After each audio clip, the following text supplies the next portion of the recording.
Hi, everybody. Tomorrow is election day, and for many races, of course, every single vote counts. They all count in every race, and that has democracy watchdogs worried about so-called deepfake AI. Here to talk about how this tech might be used by some to try and sway elections. We got our cybersecurity expert Dave Hatter with us this morning. You know, Dave, here in the state of Ohio, we're talking about a lot of issue-based things coming up with this particular election day. You've got a gubernatorial race in Kentucky as well.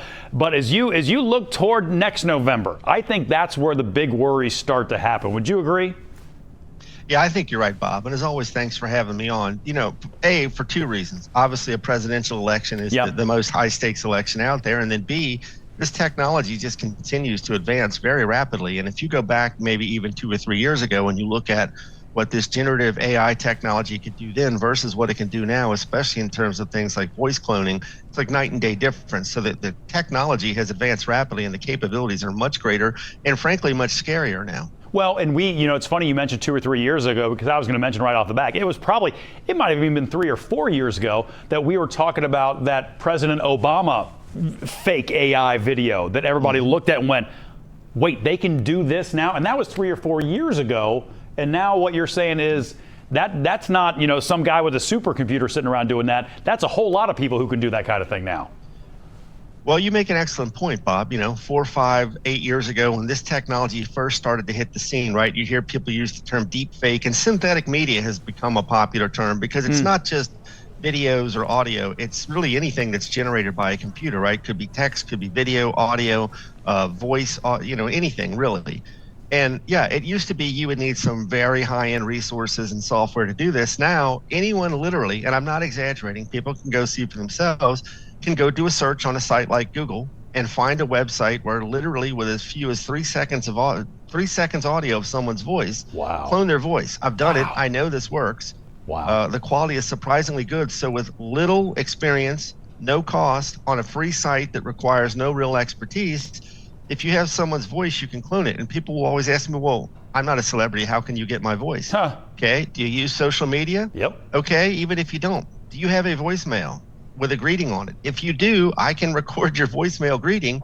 And in about 30 seconds, I'm you, and I can have you saying anything I want you to. So, I mean, this is a real threat. This technology is readily available right now. Do we have anything, or are we getting any better at detecting when something is a fake? It is artificially produced.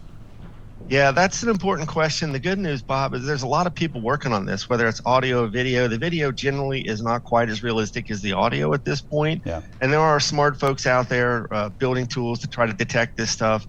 Just recently, the Biden administration came out with an executive order about AI, and it talks about things like watermarking, requiring that for synthetic media, once it's generated by some type of generative AI tool, it'd be watermarked in such a way that you can identify it. So there are people working on it. My big concern, though, at this point is the fact that this stuff can go viral so quickly, right? You got it. Whether it's someone in a campaign or an adversary to a campaign or even a foreign actor, they can generate this content, put it out on social media, people start sharing it, and now suddenly something that is entirely fake but very realistic, hits tens of millions, hundreds of people. And think about that, Bob. If you did this, let's say a day or two before an election, do you think you could have an impact on that? Yeah. Well, of course you could. And you wouldn't have time to fix it. And in my business, that's what worries me too, because we've already seen this. We've already seen things that have gotten out. And I'm not talking about necessarily something that AI generated, but things that are not true. They are provably false that we see get shared 10 million times, like you say. And by the time you get around to trying to correct it or show people that information is not right, it's too late, it's embedded, people aren't going to go back the other way. What kind of advice would you offer people? Because I always try to say, folks, you be awfully darn sure who you are listening to and where something came from, or you're going to end up with a problem. Yeah, I think you're exactly right, Bob. I mean, awareness is a big part of it. Understanding that we're at a place now, thanks to the capabilities of AI, that you can generate any kind of content. Again, this idea of synthetic media that's extremely realistic. And, if you can slow down a video, maybe you'll notice that the person has 6 fingers or something that indicates that it was created by a tool like DALL-E or something like that. There are ways to try to debunk some of this stuff, but awareness is a big key.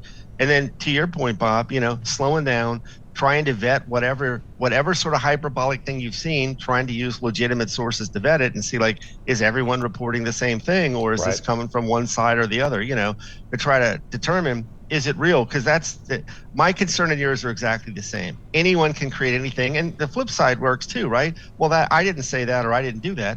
That was a deep fake. Yep. Because that's the other side of this is Sure. You have plausible deniability, and just being aware and slowing down, taking a breath, and waiting for some kind of independent vetting and confirmation that something is legitimate or not. Really, at this point, until there's watermarking or something else, there's really no way to know, unfortunately. Taking a breath is not something we excel at right now. But Dave Hatter, I always appreciate your conversation very much, and I know we'll be doing it again soon. My pleasure, Bob. Thanks, and have a great day. Take care, buddy. It is, we'll call it 9:22. Taking a live look. From breaking news to feel-good stories, Local 12 has it all. Tap subscribe and hit the links to find out more.